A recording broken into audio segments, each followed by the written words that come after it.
My name is Christine McAvoy, and I am president of College Republicans here at Johns Hopkins University. On behalf of our club and tonight's co-sponsors, I would like to thank you all for attending tonight's gubernatorial primary debate. Hosting this debate serves as a capstone of our two main goals for the year: to increase our campus presence and to connect undergraduates with politics and current events shaping the world inside and outside the Homewood campus. We feel it is vitally important as college Republicans to promote positive, productive political dialogue that can impact the community, whether that be the Homewood campus, in Charles Village, the city of Baltimore, the state of Maryland, the United States, and around the world.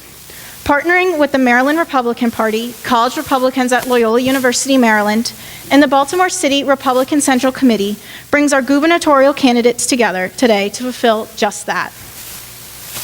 You will find in your programs a long but not exhaustive list of individuals and groups who have helped the Planning Committee promote and prepare for a successful debate. This event would not have come to fruition without their support.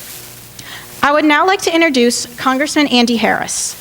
An alumnus of Johns Hopkins University, Congressman Harris spent over 30 years at Johns Hopkins Hospital as an anesthesiologist, served our country as a medical specialist in the Naval Reserves, and was named Hero of the Taxpayer during his time in the Maryland State Senate. He was elected in 2011 to represent Maryland's 1st Congressional District in the United States House of Representatives. We are so excited to have Congressman Harris take the time tonight to be here, especially at the beginning of the Johns Hopkins homecoming weekend. So please join me in welcoming him to the stage.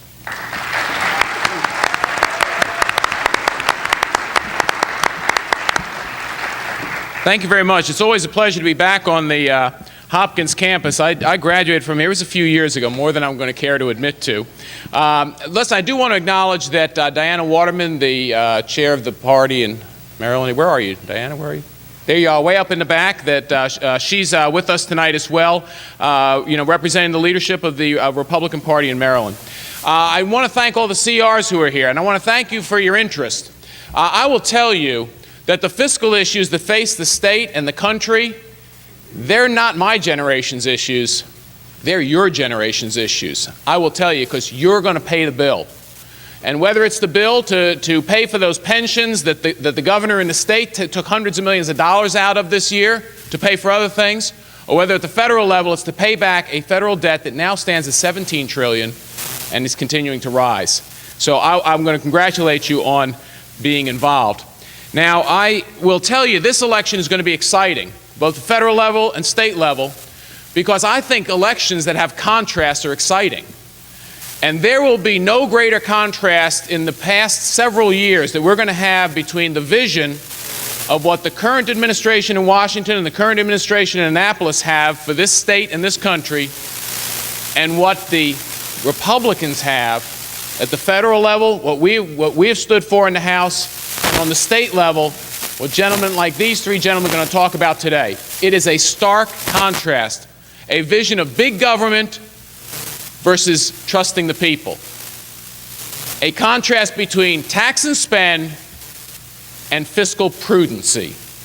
That's what we need in the country. That's what we need in the state. I think that's what you're going to hear about tonight. Now, it's my pleasure, because I'm here actually, my purpose is to introduce the moderator.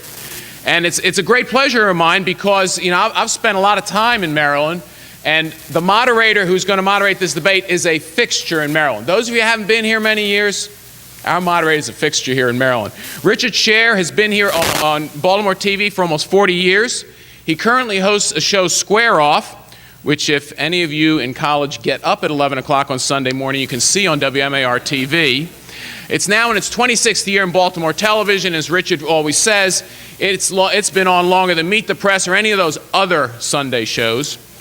Now, he reported and anchored the news for JZ-TV in Baltimore for 34 years. Those of you, that's where most of you have known him from. Co-hosted People Are Talking for 10 years. First 6.5 years on that show with Oprah Winfrey. I heard of that name.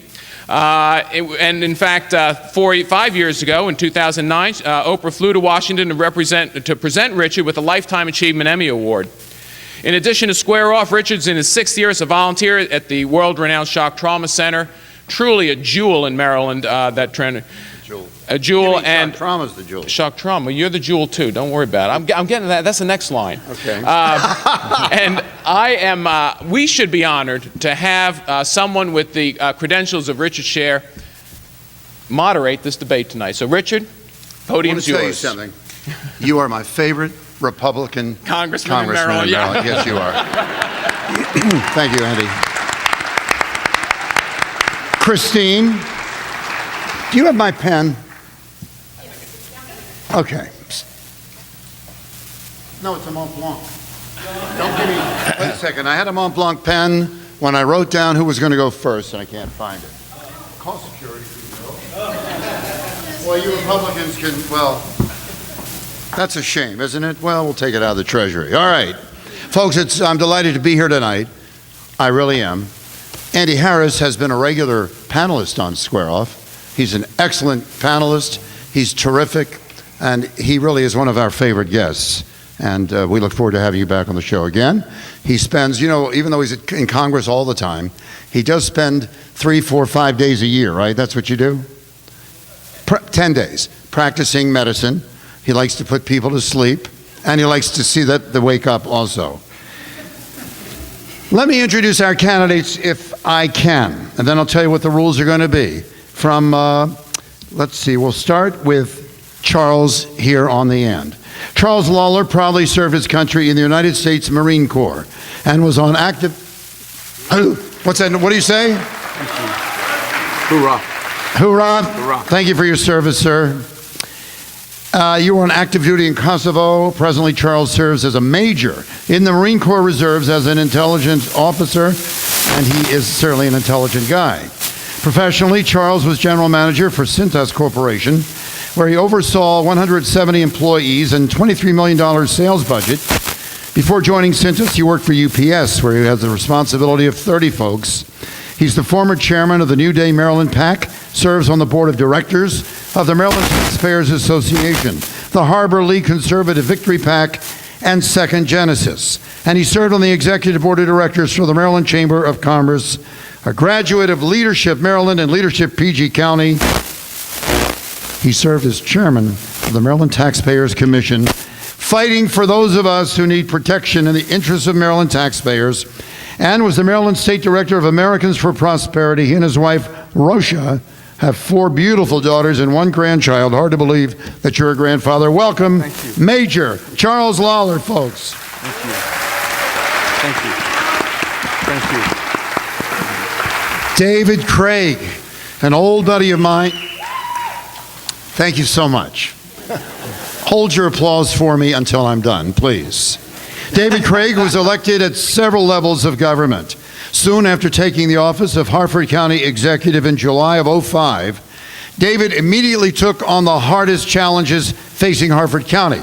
That included comprehensive rezoning, developing a substantial waste to energy, alternates to Harford.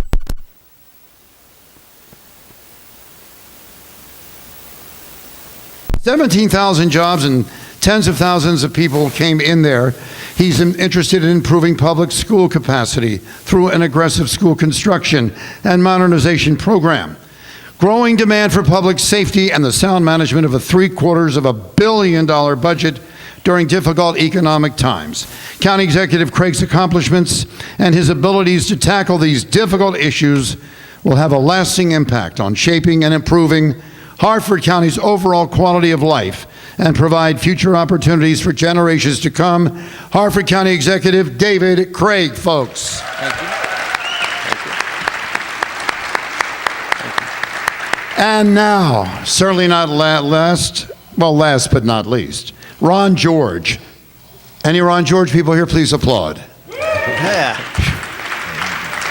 Thank you, Mrs. George. Ron George is a 2-term state delegate from AA County, who, by the way, seeking the Republican nomination for governor of Maryland. This week on Square Off, Laura Newman, who's a Republican county executive in Anne Arundel County, will be on the program Sunday morning at 11 on WMAR ABC 2. Anyway, Ron is the ranking minority leader of the House Ways and Means Committee, where he's the leading voice against hundreds of taxes, regulations, and government mandates proposed each year. Mr. George is a successful businessman and a small business owner.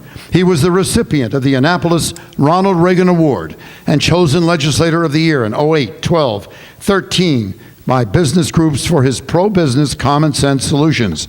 Ron currently holds a group for his pro-business common sense solutions, and I skipped the line, but he currently holds 100% rating from Maryland Business for Responsive Government. He's seeking the Republican nomination for governor to bring his fiscal conservative solution-oriented approach to the governor's office. Ron George. Hey, everybody. Thank you. The fourth candidate, Larry Hogan, couldn't make it tonight. He has some other event, and so we're sorry he's not here because I thought they'd all be here. Anyway,